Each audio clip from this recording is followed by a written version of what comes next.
मित्रांनो, तुम्हाला व तुमच्या परिवाराला माझ्याकडून दीपावलीच्या खूप खूप हार्दिक शुभेच्छा. आपला सर्वांचा आवडता सण म्हणजे दिवाळी, ज्याला आपण दीपावली या नावाने सुद्धा ओळखतो. हा प्रकाशाचा सण म्हणून ओळखला जातो.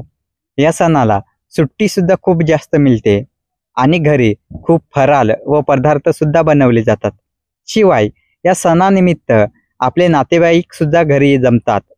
दिवाळीचे दिवस म्हणजे नातेवाईकांच्या भेटी, भेटवस्तूंची देवाणघेवाण, मुलांसाठी फटाके आणि नवीन कपडे, दारात रांगोळी, मातीचे किल्ले आणि रात्री आकाशकंदील आणि दिव्यांचा प्रकाश. मित्रांनो, या व्हिडिओमध्ये आपण दिवाळी या सणाबद्दल माहिती बघणार आहोत. दीपावली या शब्दाची उत्पत्ती संस्कृतमधील दोन शब्दांच्या उच्चाराने झाली. दीप म्हणजे दिवा आणि आवली म्हणजेच ओल. याचाच संपूर्ण अर्थ पाहिला तर दिव्यांची एका रांगेत केलेली रचना अर्थात दिवाळी.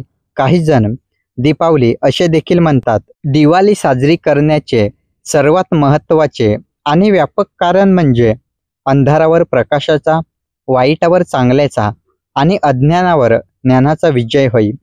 सर्वात प्रसिद्ध कथेनुसार प्रभू श्रीरामांनी 14 वर्षाचा वनवास संपवून आणि रावणाचा वध करून पत्नी सीता मातेला आणि बंधू लक्ष्मण यांच्यासह अयोध्येत परतले. त्यांच्या विजयाचा आणि आगमनाचा आनंद साजरा करण्यासाठी अयोध्येतील नागरिकांनी संपूर्ण नगरीत मातीचे दिवे व पणत्या लावल्या.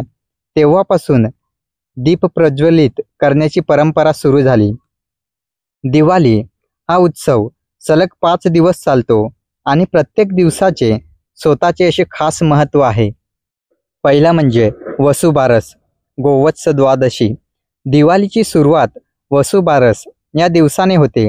या दिवशी गाय आणि वासराची पूजा केली जाते. शेतीसाठी बैल आणि दूध दुभत्यांसाठी गाय यांची खूप आवश्यकता असते. घरात धन आणि समृद्धी नांदो यासाठी त्यांची उपासना करण्याची प्रथा आहे. गायीची पूजा करण्याची पद्धत आहे कारण त्यांच्या पावलांनी शेतात समृद्धी वाढते. त्या दिवशी गाय आणि बैल यांचा विशेष मान असतो. गळ्यात माला घालून त्यांची पूजा केली जाते. 3 सांजेला त्यांना ओवाळले जाते आणि पुरणपोळीचा घास त्यांना भरविला जातो. धनत्रयोदशी या दिवशी धन आणि आरोग्याचे देवता धन्वंतरी यांची पूजा केली जाते. अमृताचं कुंभ घेऊन समुद्र मंथनातून धन्वंतरी देवता प्रकटली तो हाच दिवस असे मानले जाते. हा दिवस धनाच्या पूजेचा असतो. लोक सोने, चांदी, भांडी किंवा इतर नवीन वस्तू खरेदी करतात. याने घरात धन चिरकाल टिकून राहते असे मानले जाते. या रात्री घराबाहेर यमराजासाठी दिवा लावला जातो. दिवाळीचा तिसरा दिवस म्हणजे नरक चतुर्दशी म्हणजे छोटी दिवाळी. नरक चतुर्दशी या सणाशी संबंधित नरकासुर वधाची आख्यायिका प्रचलित आहे.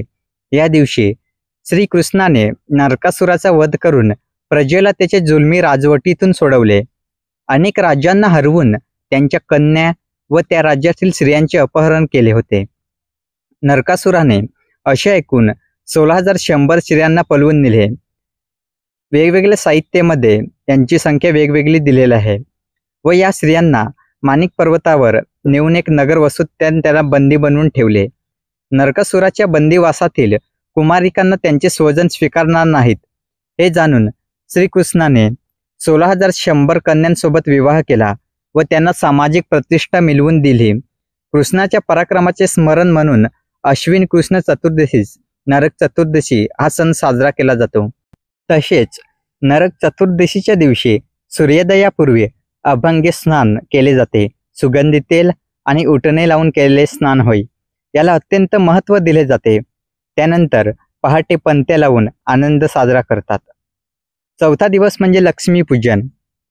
हा दिवाळीचा मुख्य दिवस असतो. या दिवशी संध्याकाळी सुख आणि समृद्धीची देवी लक्ष्मीची पूजा केली जाते. घराघरात दिवे लावले जातात आणि रोषणाई केली जाते. कार्तिक शुद्ध प्रतिपदेस बालप्रतिपदा हा सण साजरा केला जातो. हा दिवस दिवाळी पाडवा म्हणून देखील ओळखतात. या दिवशी बलिराजाचे रांगोळीने चित्र काढतात व त्याची पूजा करतात. इडापिडा टलो व बलिराजाचे राज्य येवो असे म्हणतात. उत्तर प्रदेशात पाडव्याच्या दिवशी गोवर्धन पूजा करण्याची पद्धत आहे. त्यानंतर भाऊबीज. भाऊ आणि बहीण यांच्या नात्यातील पवित्र नाते जपणारा हा दिवस म्हणजे भाऊबीज. कार्तिक शुद्ध द्वितीयेस भाऊबीज हा सण साजरा केला जातो. या दिवशी यम आपली बहीण यमी हिच्या घरी जेवायला गेला, म्हणून या दिवसाला यमद्वितीया असे नाव मिळाले असे मानले जाते. या दिवशी भाऊ बहिणीच्या घरी जातो, गोडधोड भोजन करतो, बहीण भावाला ओवाळते आणि आपल्या भावाबद्दल प्रेम व्यक्त करते. मित्रांनो, तुम्हाला दीपावली या सणाबद्दल माहिती कशी वाटली ते नक्कीच कमेंट करून सांगा आणि व्हिडिओ आवडल्यास नक्कीच लाईक करा.